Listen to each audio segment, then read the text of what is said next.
अस्सलाम वालेकुम व्यूअर्स, मैं हूं आपकी host Nabila Ishfaq from the channel English hub. आज मैं आपकी खिदमत में एक नए लेक्चर के साथ हाज़िर हुई हूं, HSSC पार्ट 1।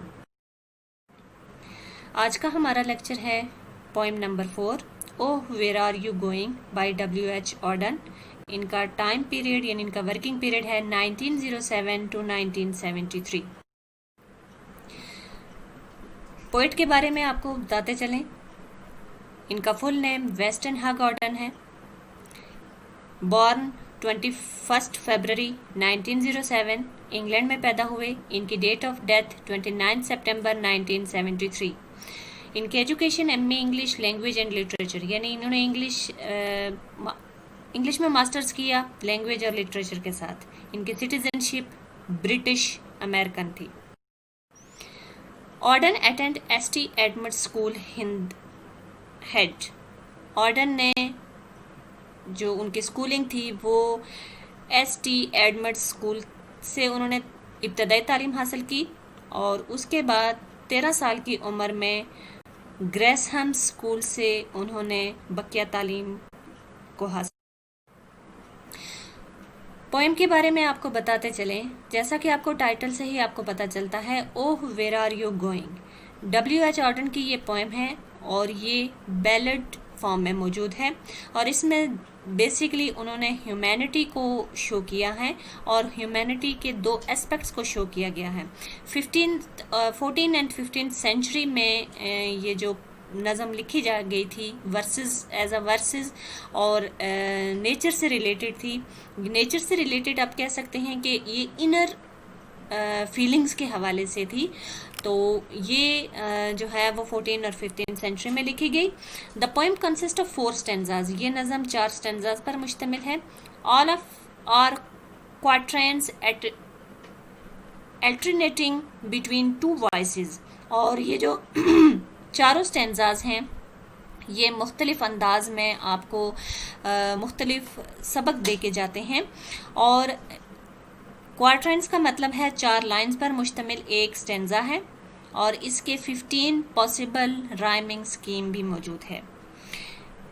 ये नज़म conversation between a man of action and man who fears going forward in life. मैंने आपको बताया कि ये जो नज़म है ये इनर फीलिंग्स के हवाले से है। इंसान के अंदर जो फीलिंग्स गुड और नेगेटिव दोनों फीलिंग्स को उन्होंने एज अ लिविंग थिंग यहाँ पे शो किया हुआ है। It is one of the most beautiful poem of W.H. Auden of 20th century, यानी 20वीं सदी की ये एक बहुत खूबसूरत नज़म है। और जो राइटर ने पोइट ने जो ये लिखी है नज़म, ये एक कमिटमेंट है moral, social, religious and political issues. Theme इसका देख लें। The main theme of his poetry are love, religion, human relationship and nature. यानी W.H. ऑर्डन की शायरी का जो मेन थीम होता था वो रिलीजन से रिलेटेड, लव, रिलेशनशिप और कुदरत से रिलेटेड था, यानी फितरत से रिलेटेड होता है। Oh where are you going is an abstract poem which gives multiple meanings to its reader. ये जो उनकी नज़म है oh where are you going, इसके मुख्तलिफ तरह के जो है वो मीनिंग्स रीडर जो है वो खुद कर सकते हैं। ऑन द सरफेस लेवल, जो सबसे पहले उन्होंने कहा है कि सरफेस लेवल के हवाले से देखा जाए तो ये एक डायलॉग है बिटवीन 2 इमेजिनरी पर्सन्स। यानी उन्होंने 2 फीलिंग्स को इंसान के अंदर जो 2 तरह की फीलिंग्स हैं as a living thing show किया गया है और ये एक डायलॉग के तौर पर ये नज़म बयान की गई है। The reader and the rider, fearer and the farer, horror and the hearer. यानी ये जो आपको वर्ड्स बताए जा रहे हैं ये राइमिंग वर्ड्स हैं इन स्टेंजाज के।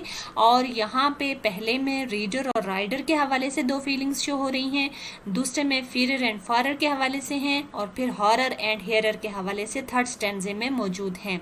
यानी ये एक ऐसी पोएम है कि जिसमें तीनों स्टेंजाज में आप कह सकते हैं कि जो इमेजिनरी पर्सन फीलिंग्स को as a imaginary person show किया, as a living thing show किया हुआ है, लिविंग पर्सन शो किया हुआ है। इन हिडन मीनिंग्स या और इसके ढके छुपे अल्फाज, यानी आप कह सकते हैं जो हिडन मीनिंग्स हैं वो क्या हैं। Life of effort and struggle is the best, कि इंसान अपनी ज़िंदगी में कोशिश करता रहे तो वो कामयाब हो जाता है। अब हम आते हैं अपने एक्सप्लेनेशन की तरफ। हमारा फर्स्ट स्टेंजा है, oh where are you going, said reader to rider, that valley is fatal when furnaces burn, yonder's the midden whose ऑर्डियर will madden, that's gap is the grave where the tall return.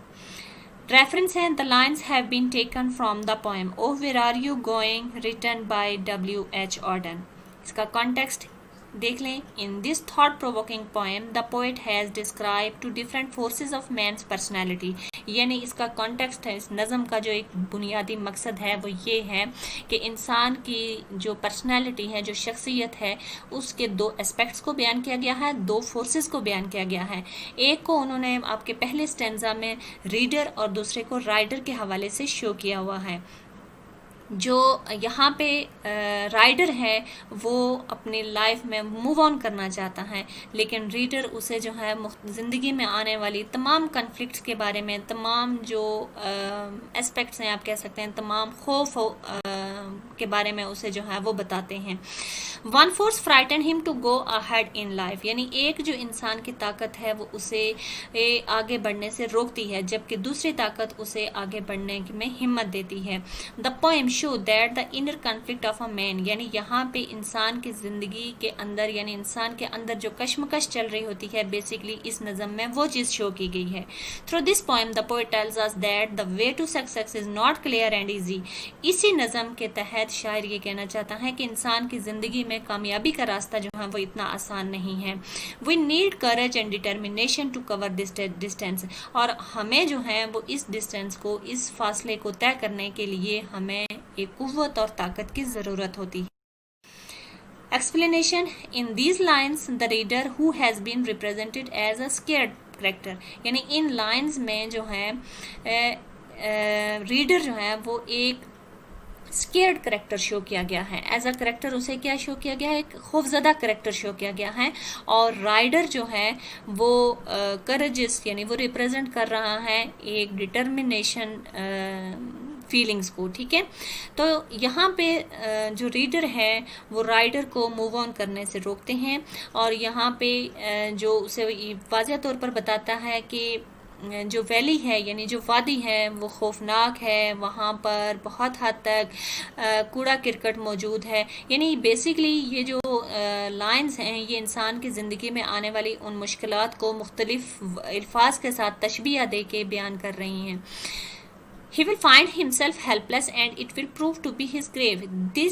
The reader tries to stop the rider by all means. Reader जो है वो rider को हर तरह से रोकने की कोशिश करता है। यहाँ पर देख लें कि इस जो ये स्टेंजा है इसमें दोनों फीलिंग्स हैं, यानी एक जो है वो खौफजदा फीलिंग्स होती हैं, और दूसरी जो है एक ऑप्टिमिस्ट जो हमारी फीलिंग है वो शो की गई है। यानी जो खौफजदा फीलिंग्स हमारे ऊपर हावी हो जाती हैं वो हमें आगे बढ़ने से रोकती हैं, जबकि ऑप्टिमिस्टिक जो फीलिंग्स हैं वो हमें आगे बढ़ने में मदद देती हैं।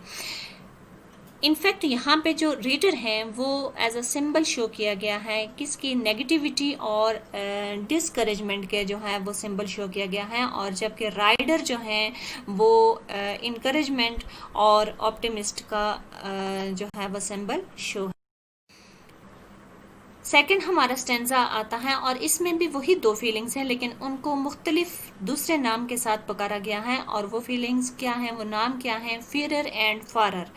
इन these lines the fearer tries to frighten the farer that soon there will be evening and darkness, यानी जो है वो फीरर फारर को ये बात बता रहे हैं कि जल्द ही अंधेरा छा जाएगा। इट्स मीन कि इंसान की ज़िंदगी में सम टाइम एक ऐसा वक्त आ जाता है, या कभी कभार एक ऐसा वक्त आता है कि जब इंसान को कोई उम्मीद नज़र नहीं आती और वो थक हार के बैठ जाता है। सो यहाँ पे उस फीलिंग को एज अ फीरर शो किया गया है, लेकिन फारर जो है वो फिर भी अपने जर्नी को कंटिन्यूसली रखना चाहते हैं, और फारर एक ऑप्टिमिस्ट फीलिंग्स हैं, यानी एक पुरुम्मीद फीलिंग्स हैं जो कि इंसान को आगे बढ़ने में हिम्मत देती हैं।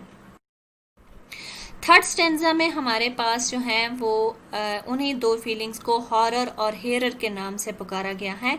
यहाँ पर भी हॉरर वो खौफजदा फीलिंग्स हैं और हेरर जो हैं वो हर बात सुनते हैं और हर काम जो है वो अपनी एक हौसले के साथ उसे पाया तकमील तक पहुँचाने की कोशिश करते हैं। This stanza show the psycho analysis of a man that the weaker self the horror of a man tries to scare him whereas the stronger self the hearer यानी of a man motivates him. यहाँ पर जो है वो psycho analysis इंसान की ज़िंदगी का नफ्सियाती तजिया किया गया है और उसमें इंसान की जो वीक फीलिंग्स हैं जिनको हॉरर के नाम से पुकारा गया है वो इंसान को हमेशा खौफजदा करने की कोशिश करते हैं, लेकिन दूसरी तरफ स्ट्रॉन्गर फीलिंग्स जो हैं वो इंसान को मोटिवेट करती हैं कि वो पेसिमिस्ट नहीं बल्कि उसे ऑप्टिमिस्ट होना चाहिए। यहाँ पे हॉरर जो हैं वो हेरर को हर तरह से रोकने की कोशिश करते हैं और उसे मुख्तलिफ जो है वो एस्पेक्ट्स के बारे में बताते हैं, लेकिन हेरर उन एस्पेक्ट्स को मद्देनज़र रखते हुए भी अपने मंजिल मकसूद की तरफ जारी रहते। आउट ऑफ दीज हाउस हमारा फोर्थ स्टेंजा है। Out of these house said rider to reader. अब यहाँ पे राइडर और रीडर के हवाले से जो है वो फोर्थ स्टेंजा में आपको बताया गया है। राइडर जो है वो रीडर को अब रिप्लाई करते हैं, यानी जो हमारी ऑप्टिमिस्ट जो फीलिंग्स हैं, स्ट्रॉन्गर फीलिंग्स हैं, वो पेसिमिस्ट फीलिंग्स पर हावी होती हैं। This is the last stanza of the poem. The poet has described symbolic characters talking to each other in this poem. Now in the last stanza the poet has expressed the reaction of all three imaginary persons. अब ये reaction show हो रहा है किसका? Rider का reader की तरफ, यानी स्ट्रॉन्ग फीलिंग्स का स्केर्ड फीलिंग्स की तरफ। तो यहाँ पे वो जो एक्शन शो है वो ये है कि राइडर जो है वो ऑप्टिमिस्ट हैं और राइडर जो है वो फुल कॉन्फिडेंटली अपने मंजिल को जारी रखते हैं। The rider is ready to take initiative with confidence. The fearer said that The father said that the fearer that his footsteps can never be moved if he does not try। तो यहाँ पे फारर जो है वो Ferrer को कहता है कि अगर इंसान खौफज़दा हो जाए तो वो अपने कदम जारी नहीं रख सकता।